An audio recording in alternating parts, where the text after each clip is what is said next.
Welcome back to Brad Owen Clips. This one is from one of the first times I put like biggest win, biggest pot, kind of that kind of thing in one of my vlogs as the title. And it's a special pot for me. I think it was the biggest pot that I'd ever won at that point in my life. It was 5 years ago, so very early on in the vlog. And it takes place at MGM when Andrew and I were still sneaking around videoing. So hope you guys enjoy this episode, and I'll tell you more about the hand and about the video after you watch it. All right, let's go ahead and get started. My stack is now up to 1,700 and the night is going well. About a half hour later, I pick up pocket jacks in middle position while we're playing six-handed. The player under the gun limps in and I make it 20. The small blind calls and the 4-seat in the big blind 3-bets to 90. I got the feeling he was after me since that 10-8 suited hand, so while there's a good chance I'm ahead, there's no reason to 4-bet here. If I do have the best hand, I'd rather let him bluff into me while I'm in position. If I'm behind, then I don't want to put more money into the pot. I call 90 and the small blind tank calls. We go 3 ways to the flop. The dealer puts out Jack 10-4 with 2 hearts, so I'd say that flop is pretty... God damn it, what's that one word? Fuck. Favorable? God damn it, Nimi, what the fuck are you doing in here? God, how did you get in? I think it was fucking favorable. Favorable? The flop was good. Okay? I was gonna say the flop was good. The flop is good. We've got the nuts in a 3-bet pot against multiple opponents, and one of them is very aggressive. The small blind checks and the big blind c-bets to 165. This is a very draw-heavy board, and under normal circumstances, I'd be inclined to raise, but against this particular opponent, I'm still not convinced he has a real hand. I want to give him the opportunity to hang himself. I just flat, the small blind then tank flats behind me. The turn is the king of spades. It's not a great card since my hand goes from being the best possible hand to the 4th best possible hand. Either one of my opponents could reasonably have ace queen, and the big blind could possibly have pocket kings. The small blind checks, then the big blind checks as well. I'm somewhat concerned about the small blind, but if the big blind hit a gut shot straight draw or a set on the turn, I can't imagine he'd check here. There's no chance I'm ever going to check back, so I bet 425.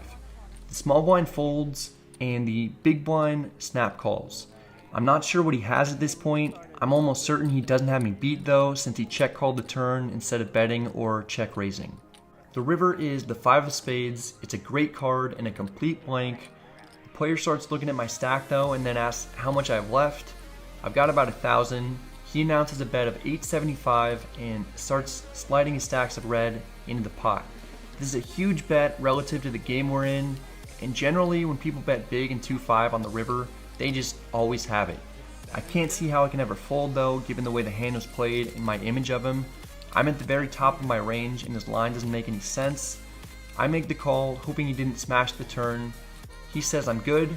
I turn over my hand and take down the biggest pot of the vlog so far.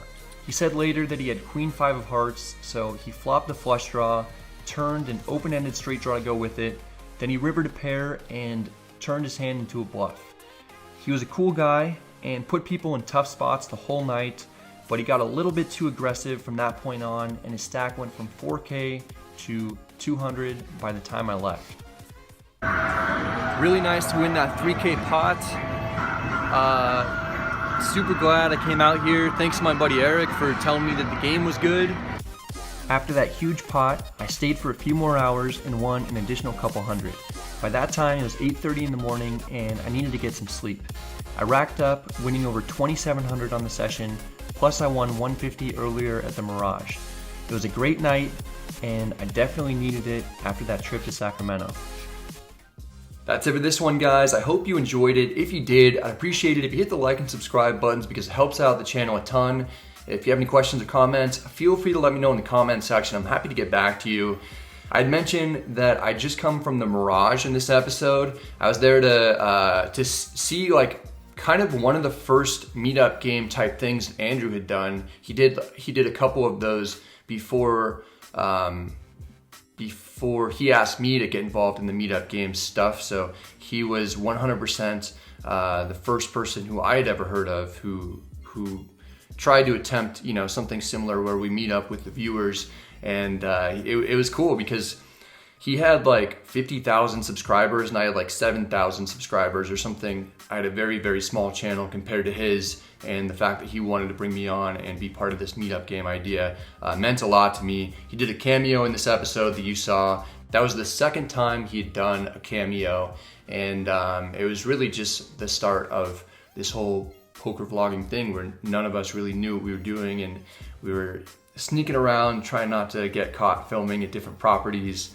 And it's just crazy how things have changed over the course of 5 years, and how Andrew and I are now, you know, going to different countries, doing meetup games and everything, and how casinos have just 100% changed the way that they do poker vlogs, which we always hoped would be the case, but never knew.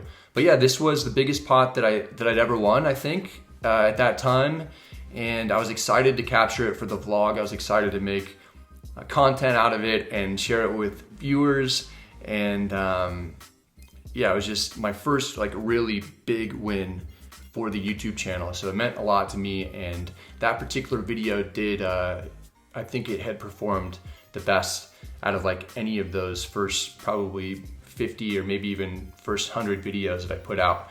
So it's special for me, and I'll have a link to the entire video down below in the description box. Be sure to check that out if you haven't seen it yet. Sometimes it's fun for me to occasionally go back and watch full vlogs and just see how much different I think about poker hands and stuff. Anyway, hope you're all doing well and staying safe, and good luck at the tables. I'll see you next time.